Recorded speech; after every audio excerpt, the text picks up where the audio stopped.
here in Santa Fe with an indigenous warrior, Ni Ne, from Diné Bikea and Oglala Sioux Nations, and he has a fascinating story about resisting the judicial system by asserting his sovereign rights as a Native national. And so, what's your story? Thank you, Ethan, and your camera for taking interest to record this for the people to understand better what sovereignty means. As a Diné from Todichini clan, born for the Bitani clan. I am originally from Tseye, Bekiba Hotzanada Nasha. And also I come by way of the Oglala Sioux Nation with a passport issued from the Lakota Sioux Nation, who have recognized their independence from the government of Washington. And I have renounced U.S. citizenship and returned to sovereignty as a national of the Diné Bikea and also the Lakota Free and Independent Nation. And I have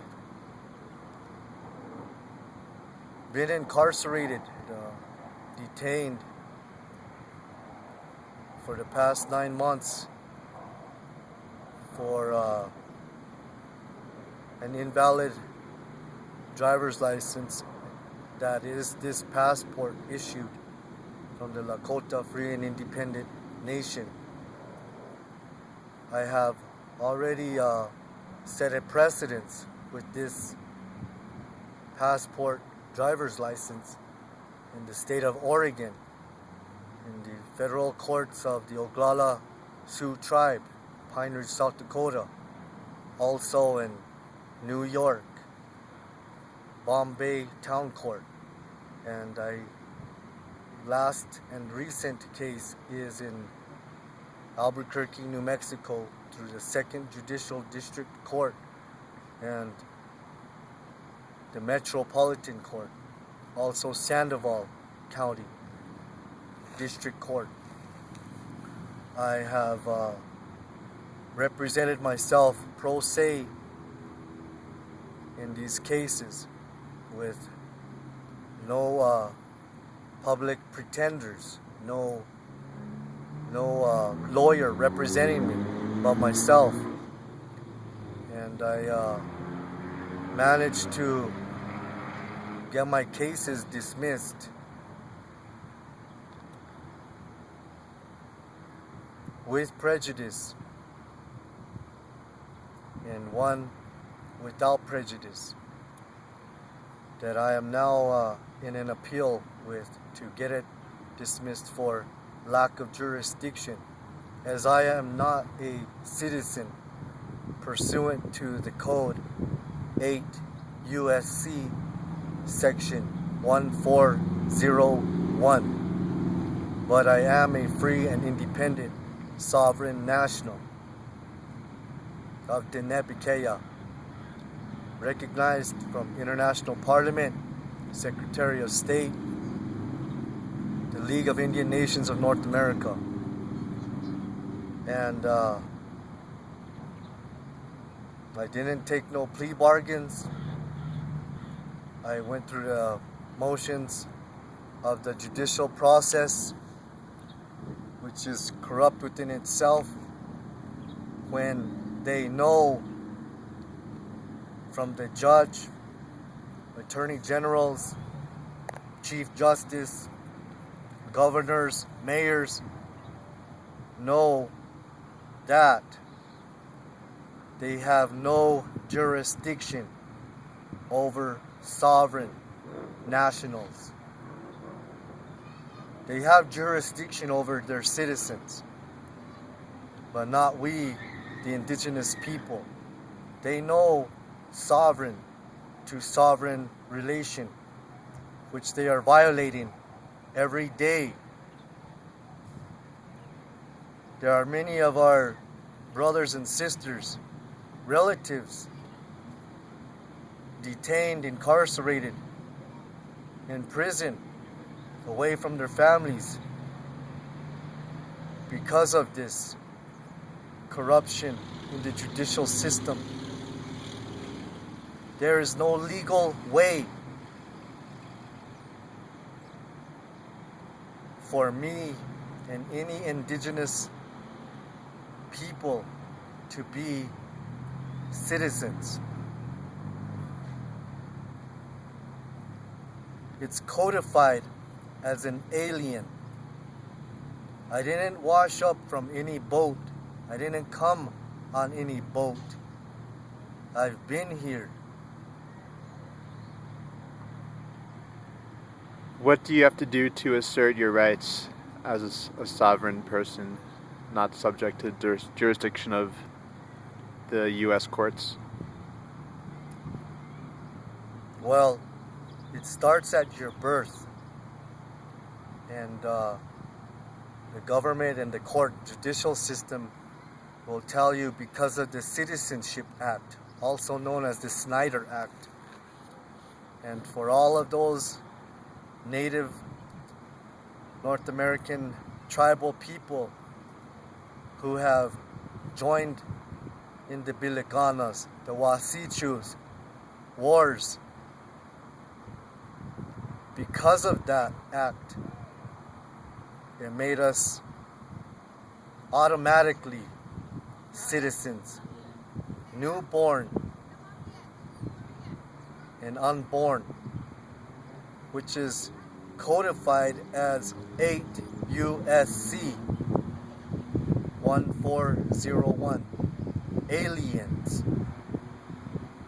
And then when your mother, clan mothers, they decide to give birth in the white man's hospitals, the nurse, the doctor, they come and push their clipboard with their application, which is the SS5 application for a social security card, which also translates into a slave surveillance number.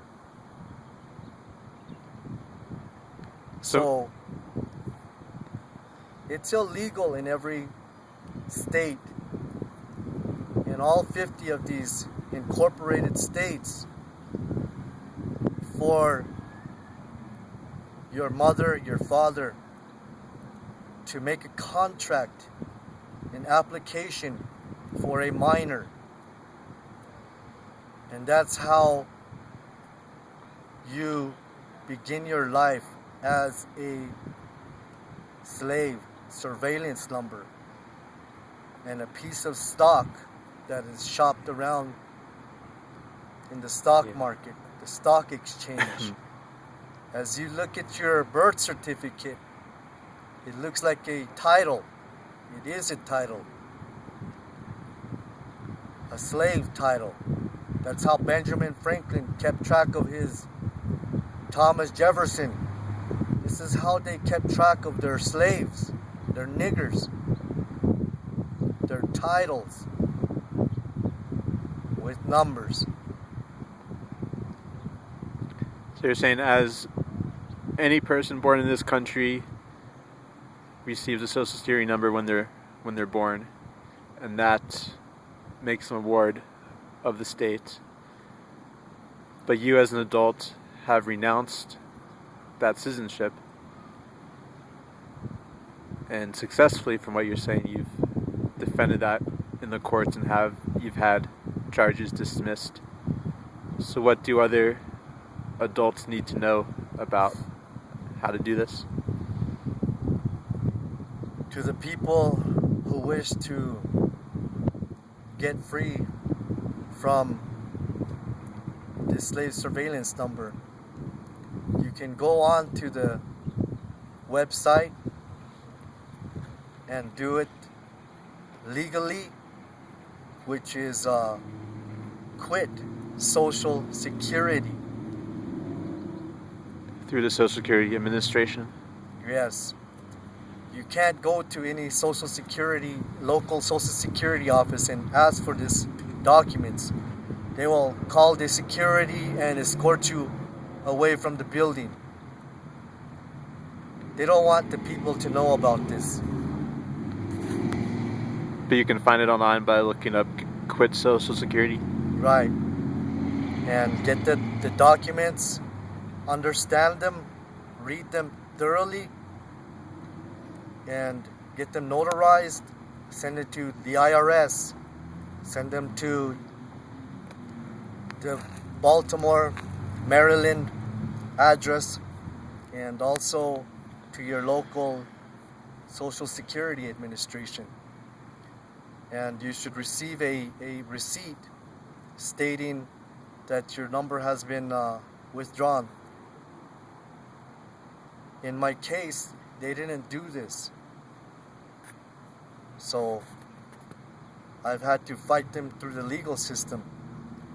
And I have victory 6 times. I've beat them. And I've beat them in Oregon. I've beat them in South Dakota, Oglala Sioux Tribe. I've beat them in New York. And I've beat them here in Albuquerque, New Mexico.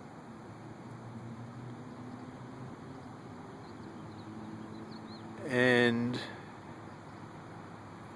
can you tell us any more about the process in court, about how you represented yourself and how you won? Well, they tried to put me back under their jurisdiction by forcing a public pretender onto me to represent me.